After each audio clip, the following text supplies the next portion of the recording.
Kyle and De La Salve. I am from Group 3. I am the first reporter of the definition of the LGBT and the brief history of LGBT. So, LGBT. International Spectrum 2015 defines the acronym refers to the lesbian, gay, bisexual, and transgender.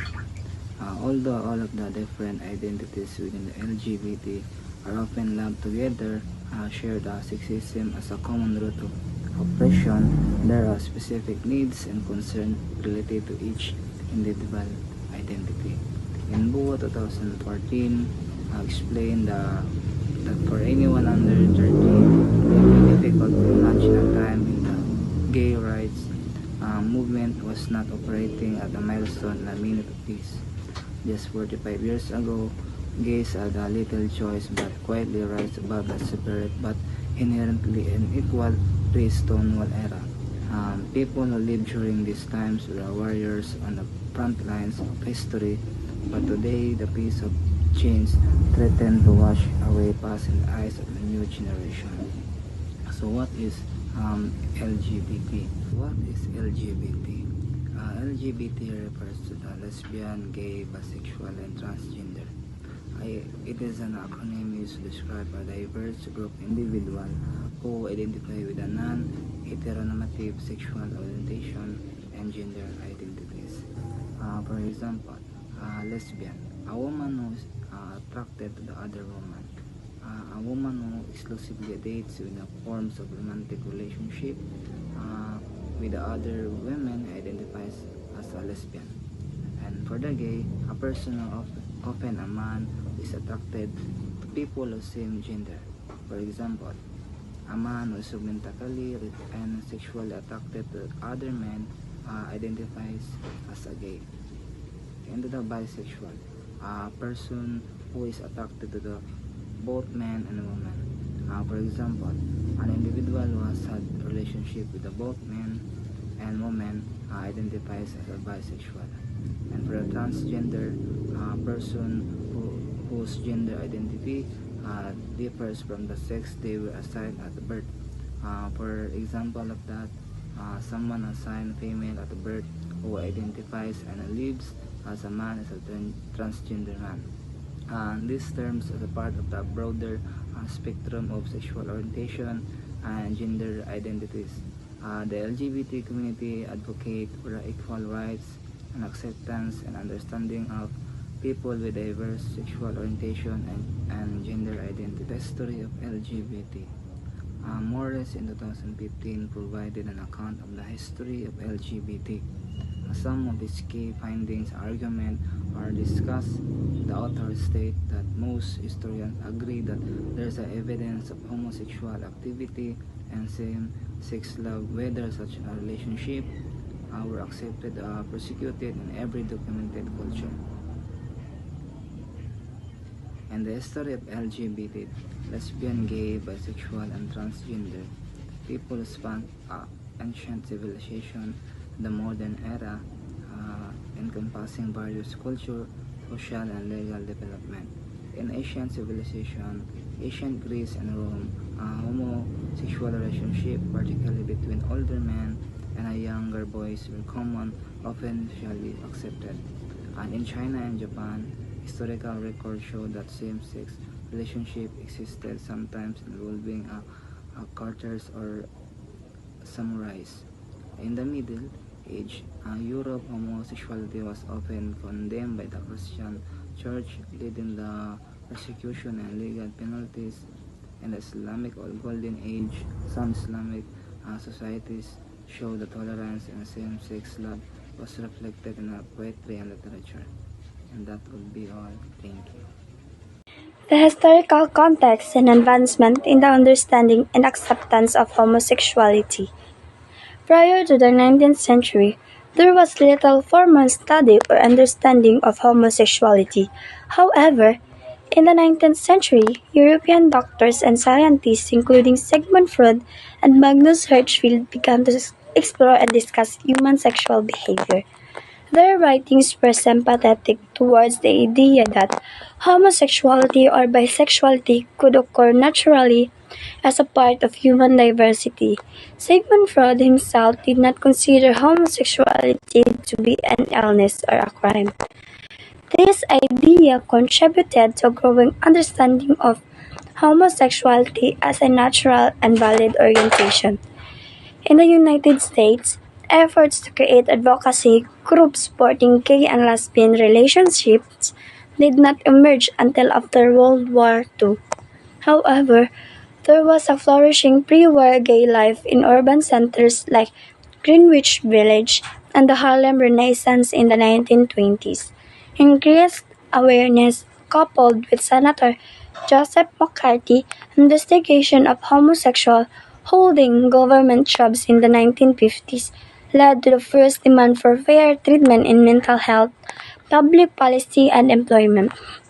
During the 1950s and 1960s, the primary organization acknowledging gay men as an oppressed natural minority was the Mattachine Society, founded in 1950. And then, in 1951, Donald Webster Corey published The Homosexual in America, which asserted the gay men and lesbian were a legitimate minority group. However, it was not until 1973 that the American Psychiatric Association removed homosexuality from its list or mental disorder. During this time, gay men and lesbians continued to face risks such as psychiatric lockup, imprisonment, job loss, and child custody challenges. Court Courts and clinics often define gay love as sick, criminal, or immoral. Many individuals were arrested for sodomy or lesser offenses. Their names were frequently published in newspapers, resulting in job loss and social stigma. This passage highlights the historical struggle and advancement in the understanding and acceptance of homosexuality, both in Europe and the United States. It, it shows how attitudes and perception have evolved over time, leading to a greater recognition of LGBTQ plus rights and equality.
So, the gay liberation movement is a societal and political movement that emerged in the late 1960s and 1970s, advocating for the rights and acceptance of LGBTQ individuals. It aimed to challenge and dismantle societal norms and laws that discriminated against and marginalized gay people. The movement sought to promote visibility, pride, and equality for LGBTQ communities through protest, public demonstration, and legal battles. Gay events such as the Stonewall riots of 1969 are often cited as significant catalyst for the movement, which has since influenced broader LGBTQ rights efforts worldwide. So, the gay liberation movement spanning from the 1980s to today represent a dynamic and evolving struggle for the LGBTQ rights, visibility, and acceptance. This period has been marked by significant milestones, persistent challenges, and a broadening scope of advocacy that reflects the diverse and intersectional nature of the LGBTQ community. Hello everyone, I am Jenny Ann Biabi and a member of Group 3. My topic is all about gay rights in developing countries and the views of African leaders. So communities worldwide celebrate LGBTQ plus pride every June, but in Africa, countries such as Uganda, restrictive new laws are casting a pall over the festivities. Uganda isn't an outlier, and Africans as a whole still face more anti-LGBTQ plus laws than their peers in many other parts of the world. However, the policy landscape for LGBTQ plus rights is overall becoming more varied, despite several countries recently rolling out the stringent legislation. And of course, in other governments, such as Namibia, are moving to adopt more inclusive its or their policies. So, what is the status of LGBTQ plus rights in Africa? Such as in international lesbian, or in each individual gay, bisexual, or even the transgender and the intersex association have found that the most African countries also impose restrictive policies against the LGBTQ plus communities, and with a few offering basic protection. Penalties for gay sex generally include fines and also the prison time. And also in Nigeria, permits flogging, and a handful of countries allow the death, and they also allow the death penalty, through it is unclear whether any actual imposed. And moreover, in South Africa was the first country that banned homophobic discrimination in its constitution. And at the same time, the South Africa also allow the gay marriage.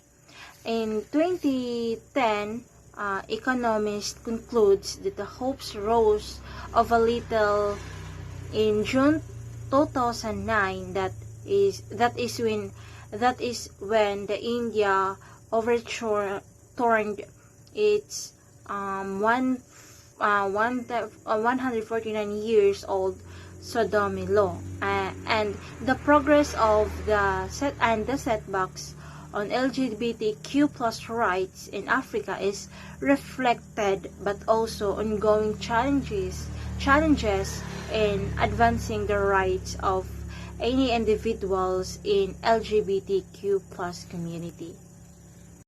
Good morning, ma'am. My name is Darwin Antojado Aguilon.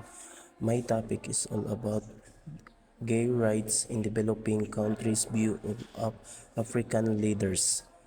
The Economics 2010, including that happened, rose at lethal in June 29 when India overturned its 1949 all-systematic law, but since the global trend seems to have been opportunity direction, companies agree on that proposed laws have impaction beyond the gays' right. That's all. Thank you. Bias and discrimination in recruitment and hiring refer to the unfair preference or exclusion of candidates based on characteristics irrelevant to job performance such as race, gender, age, or personal background, leading to an inequitable and less diverse workplace. On the job inequality and unfair firing. So it refers to the unequal treatment of employees in the workplace, such as disparities in pay, opportunities, or conditions based on irrelevant personal characteristics, and unjust dismissal of employees without valid reasons or due process. It is also involves disparities in pay, promotions, assignments, and opportunities for professional growth based on factors like race, gender, age, or other non-merit-based attributes, leading to an inequitable work environment. Unfair firing refers to unjust termination of employees without legitimate reasons, proper documentation, or adherence to legal and organizational protocols, often influenced by bias or discriminations, which can result in legal repercussions and damage to the organization's reputation. The wage gap. It refers to the persistent difference in earnings between different groups of people, typically men and women, for comparable work, while wage penalties involve reduced earnings or career advancement opportunities for individuals, often due to taking time off for caregiving or other non-work related responsibilities. Good day, I am Hayakesi Conte. I am the last reporter of the group and I will report retention and LGBT inclusion, safety, acceptance, and equality. CUMS 2012 states that once diverse job candidates have been recruited, it is vital to have workplace environments in which all employees are treated fairly and respectfully, have equal access to opportunities and resources, and can contribute fully to the organization's success. It is about the importance of employee retention in the context of workplace diversity.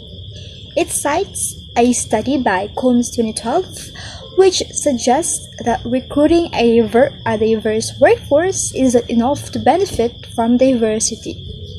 Companies need to create a workplace environment where all employees feel treated fairly and have equal access to opportunities and resources. This can lead to greater employee satisfaction, a reduced likelihood of employees leaving the company, and creating a work environment that is inclusive for LGBT employees.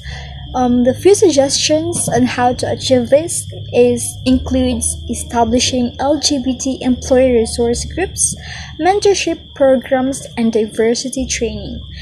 These initiatives can help LGBT employees feel welcome and supported at work, which can lead to increased retention and job satisfaction. Organizations leading the pack with their inclusion and diversity efforts are realizing the tremendous benefits and opportunities afforded by tapping into pools of skilled workers regardless of gender, sexual orientation, ethnicity, or background. It is organizations that prioritize inclusion are realizing the benefits of having a wider talent pool to draw from. This means they can recruit skilled workers with a variety of backgrounds, experiences, and perspectives. By embracing diversity, these organizations open themselves up to a wider range of ideas and approaches, which can lead to greater innovation and creativity. Actively taking steps to embrace diversity will help organizations establish themselves as not only welcoming LGBT workers but also realizing the positive impacts of diverse workforces. Woods 2011 states that diversity changes practitioners. It becomes a reality to put inclusion into practice. Mickens 1994 outlined three areas of concern for LGBT inclusion, which is safety, acceptance, and equality. Woods 2011 emphasizes that simply having a diverse workforce isn't enough. To reap the benefits of diversity, organizations need to go beyond recruitment and actively create an inclusive work environment. This aligns with the concept of inclusion Mickens, 1994, outlined focusing on safety, acceptance, and equality for LGBT employees. Safety, this includes protecting LGBT employees from ridicule, harassment, bullying, and violence. Acceptance, this means fostering understanding, goodwill, and relationship building among all employees. And the third is this ensures that LGBT employees are not discriminated against, that their relationship and families are respected. By creating a workplace that is safe, accepting, and equal for all employees, organization can create a more positive, and productive work environment for everyone. What does the last PPT says? It emphasizes that having a diversity and inclusion policy in place is just the first step. The need to take actions to implement these initiatives and create a culture of inclusion. This may involve challenging the status quo and confronting some discomfort, but ultimately it leads to a more positive and productive work environment for everyone. Managers are seen as key players in fostering inclusion by setting a positive example and being open to learning from their employees.